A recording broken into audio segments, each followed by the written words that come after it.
If you're trying to find a way to simplify the setup and teardown of your Starlink dish while you're traveling in your RV, this video might help you out.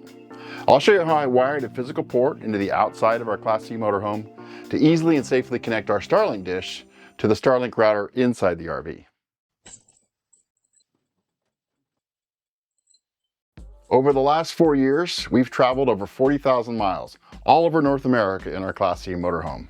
I wouldn't have been able to do without a strong, stable internet connection. I can work remotely and spend a good portion of my day in online video meetings, while my wife Peggy is off hiking and exploring. Many of the locations we camp at have poor or no cellular coverage, so Starlink really has been a godsend for us. Our typical setup was to place the Starlink dish either on the RV roof or somewhere on the ground or a table outside the RV when we needed to work around trees. This could be a real hassle every time we moved from campsite to campsite. I would climb the ladder onto the RV roof, carrying the long Starlink cable with me. Then I'd have Peggy hand the Starlink dish up to me. I'd set up the Starlink dish and feed the cable down through a window. It was an okay solution, but it meant taping over the gap in the window to keep bugs and drafts out. We also tried routing the cable through the RV slide-out seal, but there were often times on trips where we needed to bring the slide in due to high winds or heavy rain. Getting on and off the RV roof also made me nervous, especially after I added 6 solar panels to the roof. I had to step carefully around panels. That roof can also get really slippery when it's raining or frosts over. Frosty up here.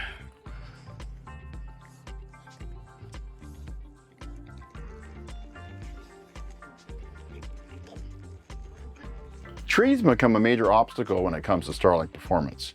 We wanted a way to reduce possible obstructions by getting the Starlink dish as high in the air as possible. We decided the best solution would be to have the option to mount the Starlink dish on a flagpole or set it up somewhere on the ground with less obstructions. But this still didn't address the issue of connecting the Starlink cable from the outside Starlink dish to the Starlink router inside of the RV. For that, we needed to wire a physical port on the exterior of the RV.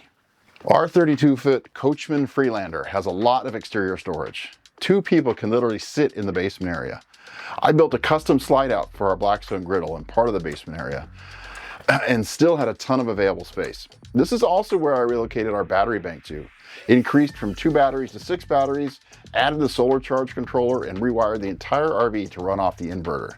The point being that I was pretty familiar with how all the wiring ran from end to end in the RV and felt comfortable adding a long run of Starlink cable through the entire thing. I had previously wired in an external port for portable solar panels and felt this would also be a good location for the Starlink dish port. It's near the ladder that will hold the flagpole mounted Starlink dish. Inside the RV, we had a large cabinet opening that previously held a large tube television that I removed during our remodel. This area is where I charge all of my camera batteries, walkie-talkies, flashlights, and other gadgets. It also has our Wi-Fi access point, T-Mobile router, security camera station, and the Starlink router. I needed to get the cable from the Starlink dish to the Starlink router to travel through the floor of the RV, and I knew the easiest pass was straight down from the cabinet through the desktop. I drilled holes in the cabinet bottom and desktop and ran a cable raceway between the two. This fed into the lower cabinet where I also had a subwoofer and our TV on a televator lift. This cable would run roughly 30 feet from that cabinet inside of the RV, down through the desk, through the floor, and all the way to the back of the RV. I had run many wires when doing the battery relocation and solar setup, so I knew I needed to wrap the Starlink cable in a good wire loom and then feed it the length of the RV. This RV sits fairly high on the ground, which makes it easy to crawl around underneath and feed the cable where needed. The bottom of that RV basement area is constructed of a very thick, rigid plastic resting on a metal frame. I drilled a single hole for the Starlink cable and fed it through a rubber grommet near where the external port would get installed. This is also where I had installed a port for portable solar panels and knew it was well protected. My original plan was to use this RJ45 mount connector for the new exterior port. You simply drill a hole for the connector, unscrew the back bolt, slide it into the hole, and then you screw the back bolt on, right? Well, that RV basement wall is almost 3 inches thick, and I couldn't find any of these type of connectors that would accommodate anything thicker than a 1/2 inch. This type of connector wasn't going to work. Instead, I found a connector that was actually better quality, made of metal instead of plastic, and had a rubber cover. The wall thickness didn't matter because the face of this connector would screw directly into the RV exterior wall. But first, I needed to make sure that I had the correct drill hole size before I started cutting into the side of the RV. I always get nervous putting any holes into the RV exterior. Leaks are a nightmare to deal with, and I've had to fix a couple of them already. I had to drill through about an 1/8 inch of fiberglass, 1/8 inch of wood, 2 inches of styrofoam, and another 1/8 inch of wood. Pretty easy, but I took it slow to make a clean hole. You can see my hole saw drifted a bit and left a mark on the fiberglass, but I knew this would get covered up by the new connector port and sealant. I tested to make sure my Starlink cable would reach the connector port and tested the fit with the new port temporarily in place. Next, I marked where the screw holes would be for the new port. I wanted to pre-drill the 2 holes to ensure that there wasn't any cracking of the fiberglass, and I had a tight, secure fit. I used a screwdriver and manually screwed in both screws because I didn't want to risk over-tightening the screws and causing damage. There is a rubber seal between the back of the new port and the fiberglass wall that makes for a waterproof seal. At this point, the exterior wiring is done, and I can clean up before moving inside the RV to tie it all together. The Blackstone slide I built provides good protection for the new Starlink cable, and I don't have to worry about knocking it loose with a camping chair or other stuff I might throw in the RV basement. I've mentioned the term Starlink cable several times. If you have a Gen 2 Starlink dish, you know that it comes with a special cable that has Starlink proprietary connectors on both ends. I wanted to use standard Cat7 shielded outdoor Ethernet cable, both for the cable from the Starlink dish to the new port, and from that port all the way to the Starlink router. I purchased an adapter set from Amazon that I'll leave in the description below. One adapter plugs into the Starlink dish and then allows me to run an Ethernet cable from the dish to the port. The second adapter plugs into the Starlink router and allows me to run an Ethernet cable from the port to the router. You can see here where the Ethernet cable comes from the port and connects to the router. A primary goal of this project was to make it faster and easier to get set up and pack up our Starlink from trip to trip.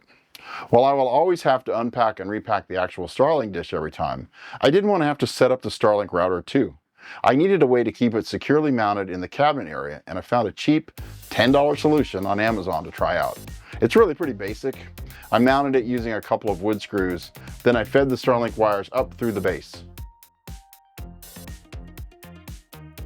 Connected those wires to the Starlink router and clipped the router into the new mount.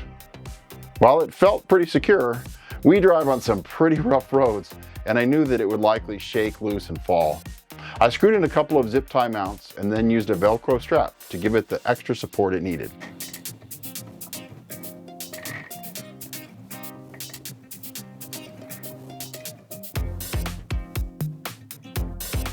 We've taken our RV on some pretty bad dirt washboard roads, and the router hasn't budged. I should mention that Starlink is not our only internet solution. In this cabinet is also a T-Mobile home internet router that I've wired to an external MIMO cellular antenna. You can see the small round bubble here in the left of the frame. You can also see our Wi-Fi access point with the 4 antennas. I disable the Wi-Fi on both the T-Mobile and Starlink routers, and then plug whichever of the two is active in our Wi-Fi access point. So all devices in the RV always use the same Wi-Fi network name.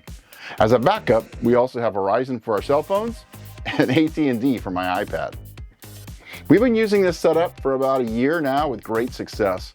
When we get to a camping location that has no or poor cellular service, I'll unpack the Starlink dish, mount it to the flagpole, attach to the ladder, connect the Starlink dish cable to the new external port, power on the Starlink router, wait about 15 minutes for Starlink to locate satellites, and then we're up and running. We typically travel in the RV for about 2 months at a time and rarely stay at one location for more than 5 nights. Having the external port, flagpole mount, and semi-permanent mount for the Starlink router really has made it much less of a hassle for us to set up, use, and then pack the Starlink backup in between each of our stops. I know a lot of folks are upgrading to the Gen 3 Starlink dishes and the mini dishes, and even mounting them inside their RVs. We considered it, but we already invested in the Gen 2, like the flexibility to move the dish around when trees are in the mix, and I've been really happy with the performance. I hope you found this video helpful. I list the components we used in this project in the description below. If you have any questions or ideas for making our setup even better, please leave them in the comments and I'll reply pretty quickly. Good luck on your RV projects, and we hope to see you on the road.